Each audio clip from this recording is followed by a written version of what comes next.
सभी साथियों को नमस्ते, राम राम। गांव, किसान और पर्यावरण को समर्पित विलेज कनेक्शन चैनल पर साथियों आपका फिर से बहुत बहुत स्वागत है। किसान साथियों, मेरी कोशिश यही रहती है कि मैं उन महान किसानों के पास पहुंचूं, उन महान व्यक्तियों के पास पहुंचूं जो जल, जंगल, ज़मीन और जीवन को बचाने में अपना एक बहुत ही महत्वपूर्ण योगदान दे रहे हैं। तो साथियों, बिना समय गंवाए इस वीडियो को शुरू करते हैं। किसान साथी है, उनको एक छोटा सा परिचय दे दूँ। मैं दौलतराम खोत जी, गांव खोथावाड़ी जी, और सामान्य काश्तकार हूँ जी, कोई इतना बड़ा किसान नहीं। जी। कितने एकड़ में आप जैविक खेती की देखो, शुरुआत की आपने? मेरे को यहाँ मेरे पास यहाँ 1 मरबा ज़मीन है पूरी जी, और मैंने अभी तक पिछले साल शुरू की है जैविक में। जी, अभी मैं इसको 9 बीघा पे ले आया हूँ जी। और इस बार मेरा इसको 13-14 बीघा करने का विचार है और अगले साल मेरा विचार है कि पूरा को पूरा 1 मरबा में जैविक पे ले आऊँ। जी।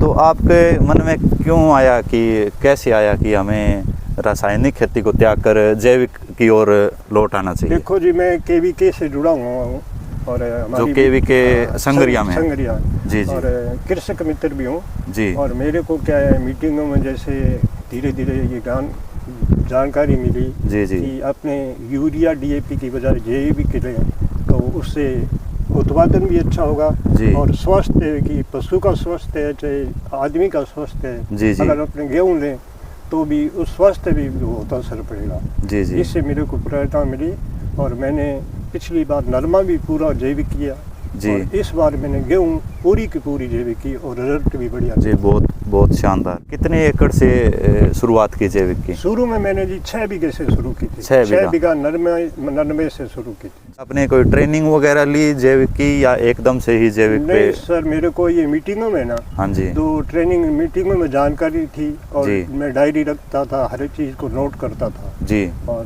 क्या डालना है, कैसे जैविक करनी है, जी, जी, ये मेरे को लगभग हमारी मीटिंग होती थी जी। उससे ही जानकारी मिली, उससे प्रोत्साहन मिला। अगर कोई आम किसान रासायनिक कर रहा है, उसको जैविक करनी है, तो उसको क्या अलग से कोई ट्रेनिंग की ज़रूरत होगी या इधर उधर से वो समझ के, अन्य किसानों से समझ के ही कर सकता है? देखो जी, इतनी बड़ी इसके अंदर समस्या नहीं ट्रेनिंग वाली। जी, जो किसान जैविक कर रहा है, हाँ जी, उस किसान से ही वो संपर्क करके थोड़ी जानकारी लेके भी जैविक कैसे करनी है, क्या डालना है, जी, क्या नहीं डालना, जी, जी, तो वो किसान से ही ट्रेनिंग ले सकता है। जी, जी, किसान से ट्रेनिंग ले सकते जागरूक किसान है जो जैविक कर रहा है, जी, जो उससे वो ट्रेनिंग ले सकता है। जी, जी।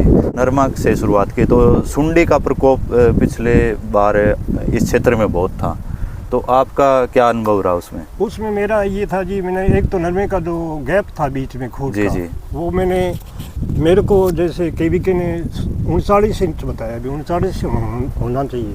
अच्छा। उसकी बजाय मैंने उसको 4 फुट कर दिया बीच में से। अच्छा, जो लाइन से लाइन की दूरी है? लाइन की दूरी है वो मैंने 4 फुट कर दी जी, और पौधे से पौधे की दूरी उन्होंने 1.5-2 फुट बताई।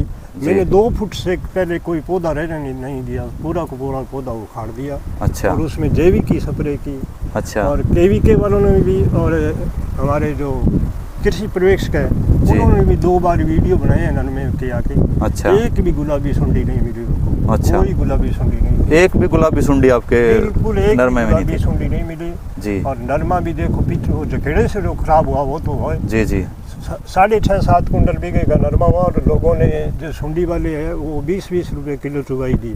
अच्छा, मेरा नरमा 10 रुपए किलो में जो चुगारा नरमे में घुस गया वो चुग के ही निकला। जी, जी, और उस समय के जो भाव चल रहे थे, यानी 7,081 रुपए बिका।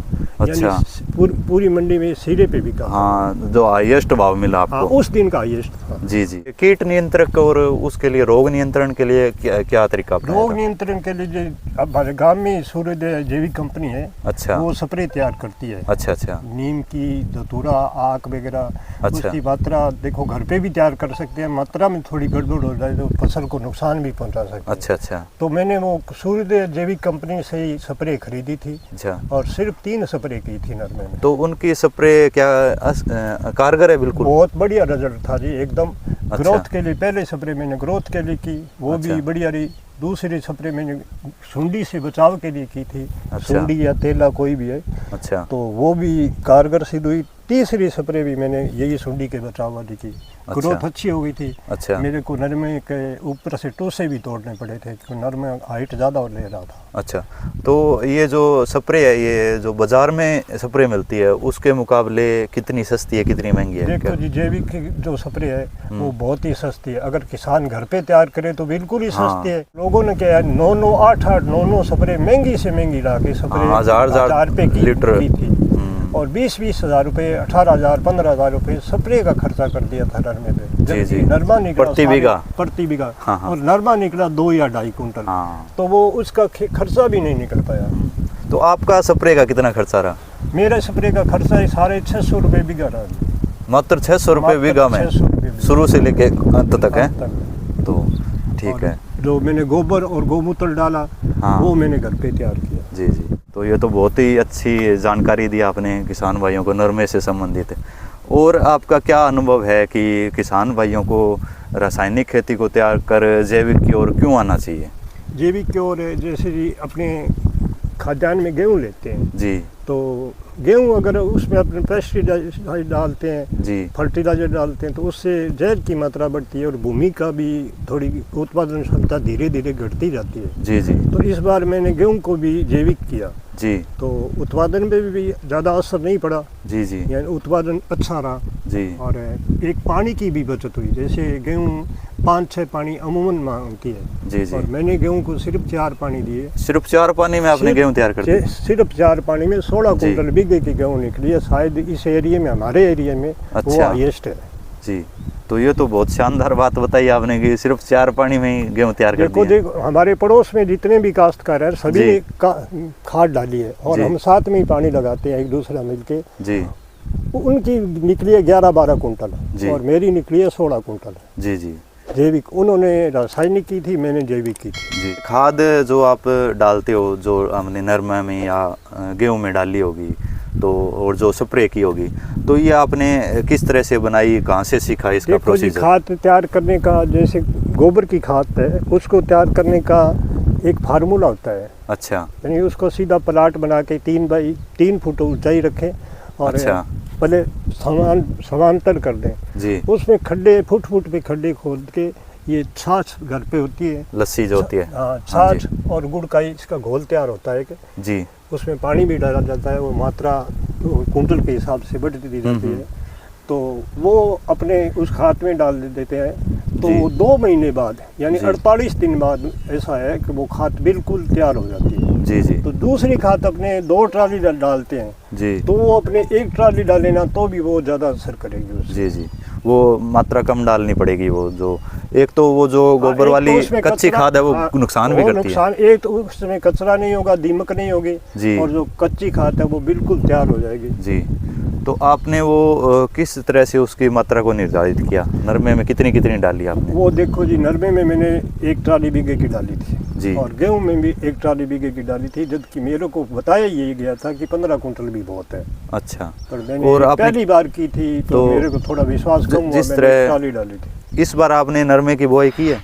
इस बार नरमा नहीं बोया मैंने। अच्छा, तो क्या कारण है कि आपने नरमा नहीं बोया? नरमा देखो जी, मेरी एक सोच थी कि पिछले साल गुलाबी सुंडी से बच गए जी, तो हमारे ट्यूबवेल का पानी लगता नहीं है। अच्छा। सिर्फ नहर का ही पानी है जी। तो इसके जो दूसरे ऑप्शन मेरे को थे ग्वार, मूंग, अच्छा, जो फसल चक्कर अपना रहे हो आप? हाँ, फसल चक्कर। तो मैं ग्वार, मूंग और तिल, ये 3 चीज़ों की बिजाई कर रहा हूँ। नरमा इस बार मैंने नहीं बीजा। अच्छा। तो गुलाबी सुंडी जैसे पिछले साल से, जैसे भी मेरे को जानकारी मिली कि पिछले साल से गुलाबी सुंडी इस बार ज़्यादा आएगी। जी, जी। और एक फसल चक्कर भी अपनाना जरूरी है। एक फसल चक्कर, एक हर एक फसल के पीछे नहीं पड़ना चाहिए। फसल के पीछे जैसे लगभग ही तेल वाली सरसों के ऊपर नहीं बीजना चाहिए, दूसरी तेल वाली चना है तो उसके ऊपर मूंग नहीं बीजना चाहिए, मूंग है तो उसके ऊपर चना सही नहीं होता। जी, तो फसल चक्कर भी किसान को थोड़ा उसका भी ध्यान रखना चाहिए। जी, जी। इस चैनल के माध्यम से कोई किसान भाइयों को जैविक खेती के प्रति कुछ संदेश देना चाहोगे? देखो, मेरा तो ज़्यादा से ज़्यादा किसान भाइयों को यही अनुरोध है, किसान भाइयों को चाहे साल हो, 6 महीने हो, 2 साल हो, 3 साल हो, जैविक की ओर लौटना ही होगा। जी, जी। जमीन को बचाने के लिए, अपने स्वास्थ्य को बचाने के लिए, पशुओं को बचाने के लिए आखिर में जैविक पे लौटना ही होगा।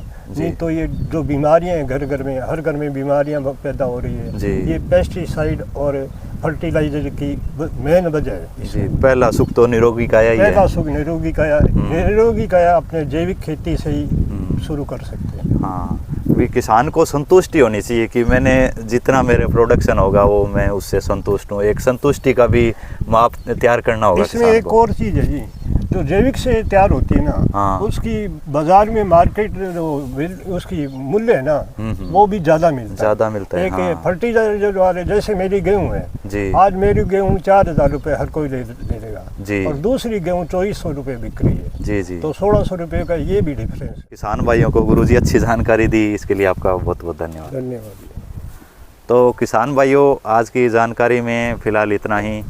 उम्मीद है आपको दौलत राम जी के द्वारा बताई गई जानकारी आपको अच्छी लगी होगी, और मुझे ये भी उम्मीद है कि आप भी दौलत राम जी से प्रभावित होकर दौलत राम जी की तरह थोड़ा थोड़ा करके, धीरे धीरे करके इस वर्ष जहर मुक्त गाय आधारित खेती की शुरुआत करोगे। धन्यवाद। जय किसान। राम राम।